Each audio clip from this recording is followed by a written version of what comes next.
everyone. Thank you for joining me for today's story time. I'm going to be starting the Guardians of Childhood series. It's 3 books. We start with The Man in the Moon. Tomorrow will be Jack Frost. And then I will end with The Sandman. If you own these books, please feel free to follow along. Let's get started.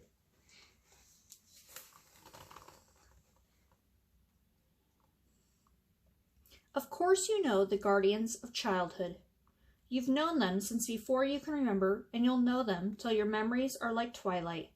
Santa Claus, the Tooth Fairy, the Sandman, the Easter Bunny, and others.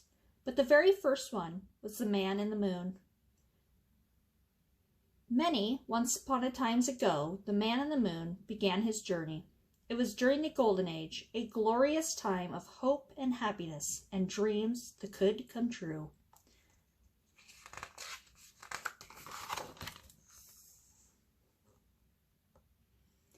As a baby, the Man in the Moon had everything a child could need. His father showed him the wonders of the heavens through his telescope, while the Moonbot crew whistled a jolly toot-toot to every passing ship. By the light of the giant glowworms, his mother read to him from her primer of planets, as the moon mice hushed one another so they could listen too. And he had a devoted little friend named Nightlight to watch over him. Together, they all sailed from one peaceful planet to another in their beautiful ship, the Moon Clipper.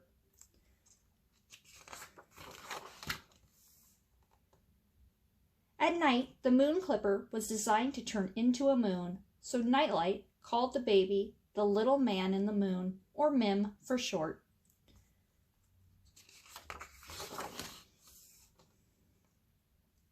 Nightlight never slept, and every night he sprinkled dream sand over Mim and sang him a lullaby. Nightlight, bright light, sweet dreams I bestow. Sleep tight all night, forever I will glow. And as long as Nightlight watched over him, Mim was safe from nightmares.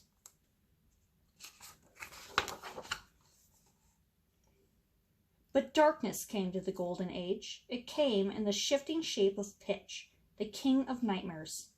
He had heard of the boy who had never had a nightmare, and this he could not abide. So he vowed to make that boy his own, a prince of nightmares. In search of Mim, Pitch sailed in his own nightmare galleon on waves of fear, plundering planets, extinguishing stars, and scuttling every airship that crossed his path.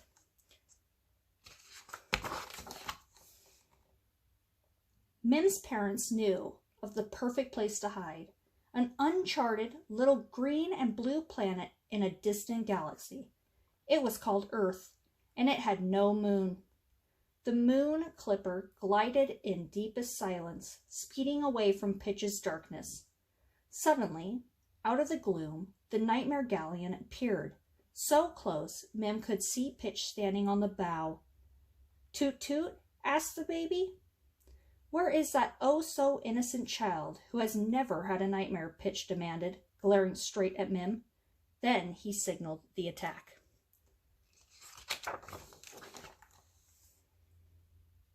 Mim's parents commanded Nightlight to take the baby to a hidden nursery deep in the darkest tunnel of the ship. "But first you must kneel and take this oath," they said. Their voice rang out through the smoldering smoke and flames. "Watch over our child, guide him safely from the ways of harm. Keep happy his heart, brave his soul, and rosy his cheeks. Guard with your life his hopes and dreams, for he is all that we have, all that we are, and all that we will ever be." The battle rocked the Moon Clipper as Nightlight rushed Mim to safety. Seeing a tear on the frightened child's cheek, he took it and held it close to his heart.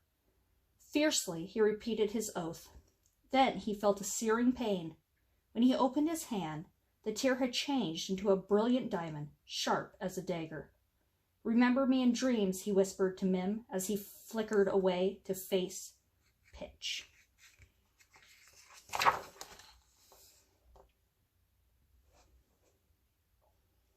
The galaxies had never known such a battle. Mim's parents and their crew fought valiantly, but they were overwhelmed at last. Mim's parents were captured, and all seemed lost. Nightlight knew what he must do. Whatever the cost, Mim must not become a prince of nightmares. With the diamond dagger held aloft, Nightlight flew bravely forward. He aimed the weapon at Pitch's heart. There was a blinding flash, then a great explosion.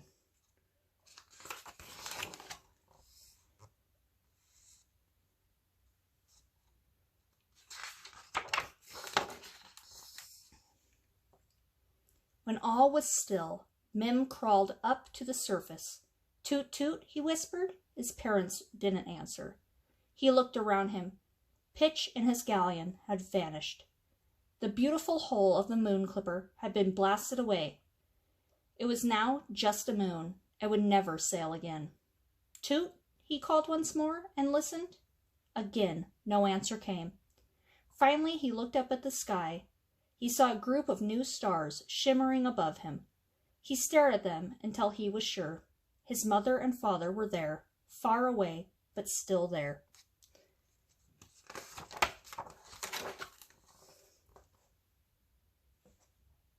But what of noble little Nightlight? The baby glimpsed a shooting star as bright as dream sand as it fell to earth. Slowly, the remaining moonbots, moon mice, and giant glowworms surrounded Mim. The only words he knew were toot toot, so he said them over and over again. Gently, they lifted Mim up and carried him into the tunnels of the moon. The baby looked up at the sky and waved, gazing longingly at his parents' constellation. Now, he truly was Mim, the little man in the moon. Mim's new life had many comforts. Every night, one of the lunar moths would circle the moon with Mim on its soft, woolly back. He'd stay awake long enough to see his parents' constellation. Then he'd sleep and dream of Nightlight and their gentle golden age.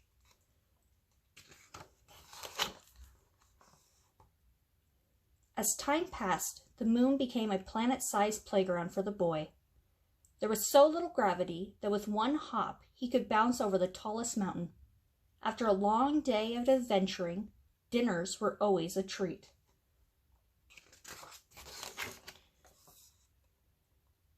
Lunar ice cream, comet surprised, space juice nectarine, and each meal was lit by schools of starfish that swam through the evening sky.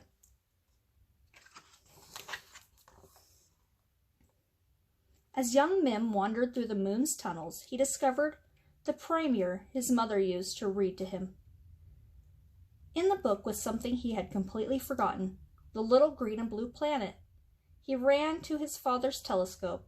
As he peered into it, he remembered the long-ago shooting star that had fallen to Earth. But it was not Nightlight he found. "There are children on Earth, children like me," he cried. Years went by, and the man in the moon was no longer a little boy. His new friends on Earth were very far away, but their lost balloons often floated up to the moon. Mim found that if he held them to his ear, he could hear the hopes and dreams of the children who had lost them. He listened carefully. Soon he had a whole collection of lost balloons. Mim learned that sometimes the children just needed a toy or a candy or a prize or a sweet dream or a good story to cheer them up. So Mim gazed down upon the earth, scanning mountaintops so remote they were hidden in clouds. There he found a grand toy maker to make the children's toys, a regal rabbit to make them candy eggs, and a fairy from the kingdom of Punjam Hailu to leave prizes under their pillows. He even found a sleepy little fellow on a faraway sandy island who seemed to know all there was to know about dreams. And lastly, Mim brought the children of Earth a lovely lady who would tell them stories.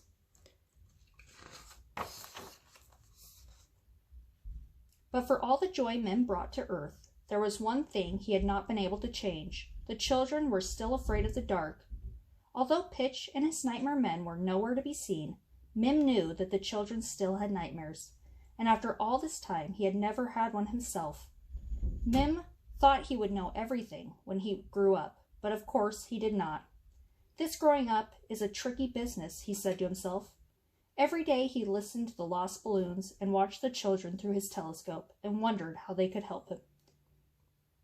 If only he could find them a friend like Nightlight, he thought.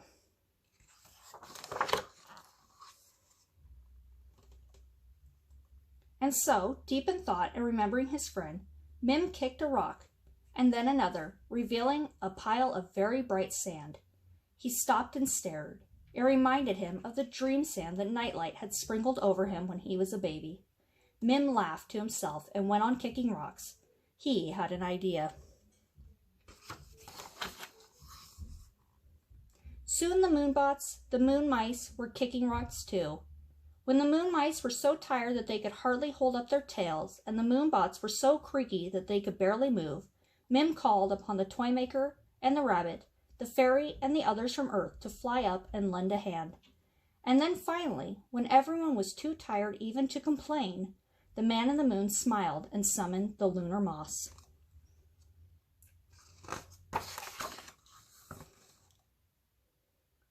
The bright sand had made the moon 100 times brighter.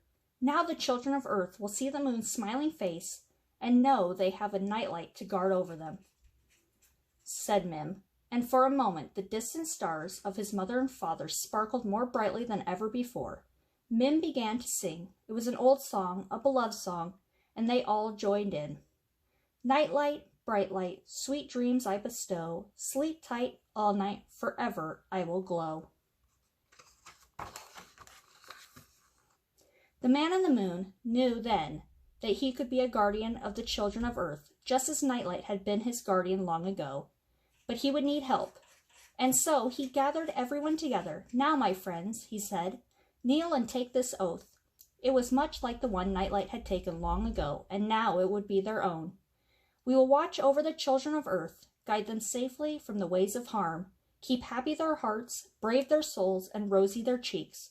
We will guard with our lives their hopes and dreams, for they are all that we have, all that we are, and all that we will ever be. So began the Guardians of Childhood. And for the children of Earth, the night was never again as dark.